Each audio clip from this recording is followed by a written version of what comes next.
What's up guys, welcome to part 3. I think I'll kick off with talking about the ammunition because I keep on saying throughout part 1 and 2 that I'll do a segment, so before I forget. I will talk a little bit about the ammunition if certain people are not terribly familiar with it.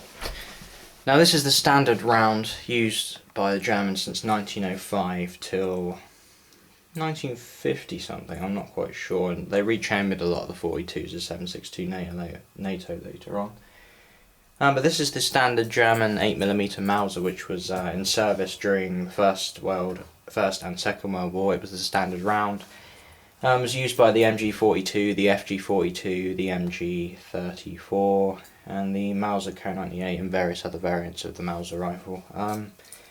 Gewehr 98 family and all that sort of stuff. Very good round.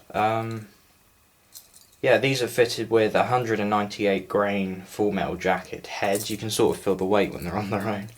Large rifle primer. Now an interesting thing about these, which was pointed out by Kathy, or 762 Girl as she's known on YouTube. If you're watching, thanks a lot for mentioning.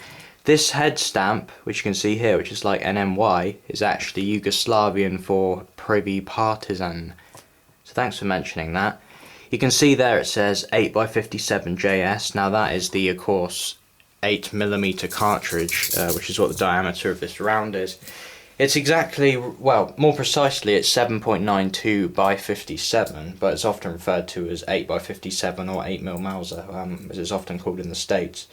That sort of arose with the sporting cartridges used over there, basically.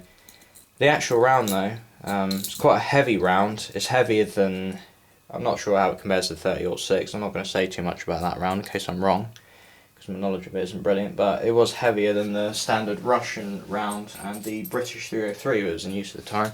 Now I don't have a Inert 30-06 on me, I can't find it, it's lying around somewhere, but here's a British 303 and here's a Russian, well, two Russian 7.62s, don't need two. British 303, Russian 7.62 on the left. These two are not massive in size difference, to be honest, but 303 is 7.7 by 56, so rim round, and this is the Russian 7.62 by 54, which also rimmed. Now the 8mm Mauser is not rimmed. If I zoom in a little bit on the end of the belt there, you probably will see the size difference when I put them together. The 30-06 is bigger than the 8mm Mauser and is also considered to be a better round. I mean, that's debatable, but that's not what this video is about. So you can see there is, you know, a bit of a size difference between the two, and I'm zoomed in too much, I can't see where it is. Alright, so there's a bit of a size difference. The actual bullet itself was typically heavier than 8mm Mauser. Very good round. It was actually replaced the M/88 round nose bullet, which was in use until about 1905, I think. The Germans replaced it with the Spitzer. Now, like I showed you on the end of the cartridge, and I'll show you again in case you forgot. I don't think I mentioned it anyway, but 8x57 it says JS. Now, apparently the letters J and I are actually interchangeable at the time, so it's still IS, the German IS cartridge is what you mainly hear. So, IS, basically in German, Infanterie Spitz, or infantry pointed projectile, because it's a Spitzer cartridge, obviously. Very good round, was used in pretty much all their guns, so I thought I'd just give you a little bit of info on the round. Like I said, this is a very in-depth video, so if you don't like in-depth things, this is not for you.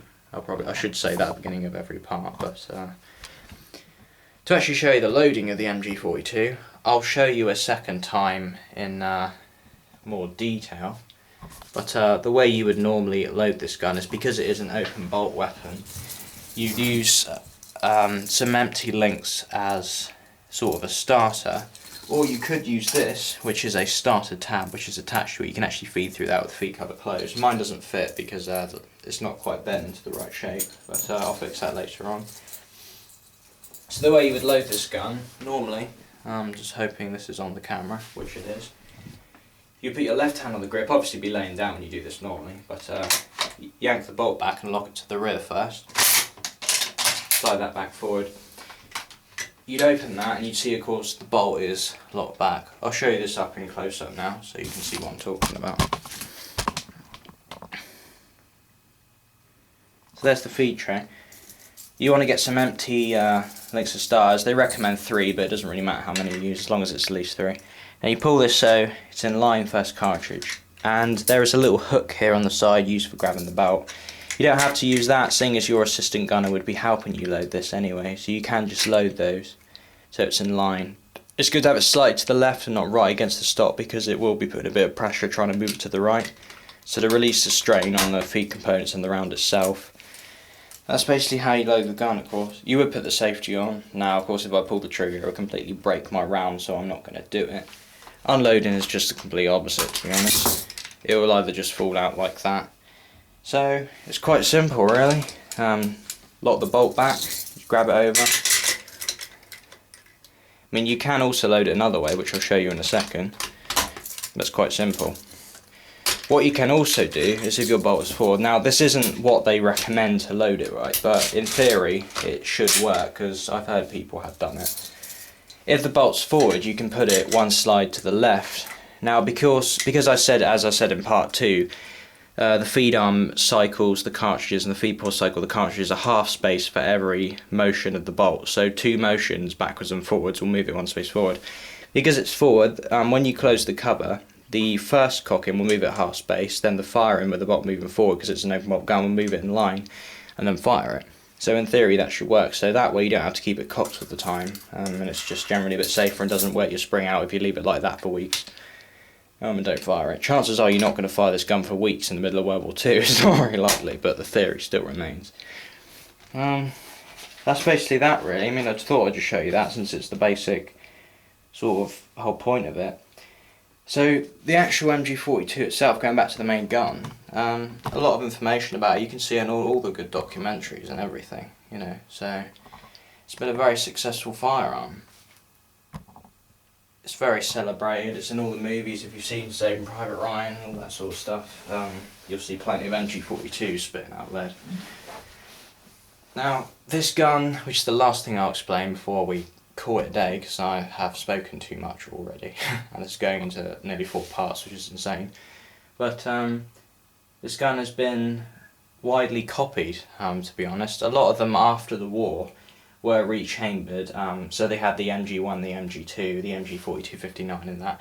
Some of those those variants were rechambered to 7.62 NATO or 7.62x51, 308, that sort of caliber. So they reduced the size of the cartridge, they cut the case length down a little bit, they changed the round, also slowed the rate of fire.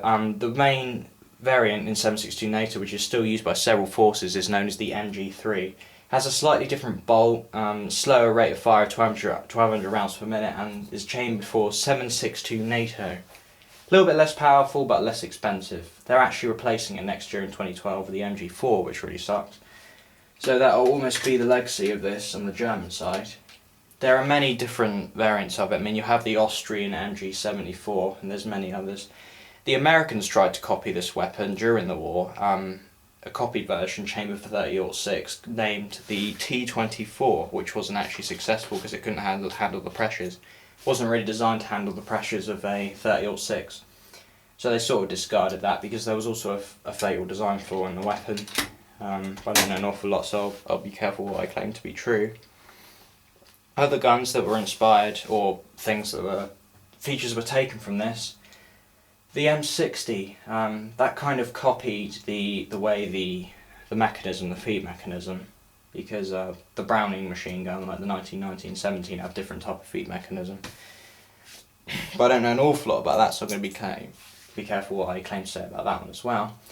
The FN Mag 58, or the GPMG, the M240, goes by many different names. That's in use with the US and British forces and many other forces as well. That copied mainly the trigger group and the feed mechanism as well, just like the M60 did. So a few guns have taken design things from this, design elements. I mean, this really did set the standard for a lot of general purpose machine guns after World War II. That's what made it such a successful gun, and its legacy continued on after the war. A lot of people don't actually know that, but it has inspired a lot of weapons ever since. Only trouble is they don't use it in 7.92 Mauser, 8mm Mauser anymore. It's just simply too expensive. For ones people that are still shooting this, depending on your ammo price, it is a very expensive shooter, of course. But to fire it in combat, it really is a game changer. You know, if you've got a good team behind one of these, they can really hold off a lot of guys. Perfect example is Heinrich Sivalov on D-Day.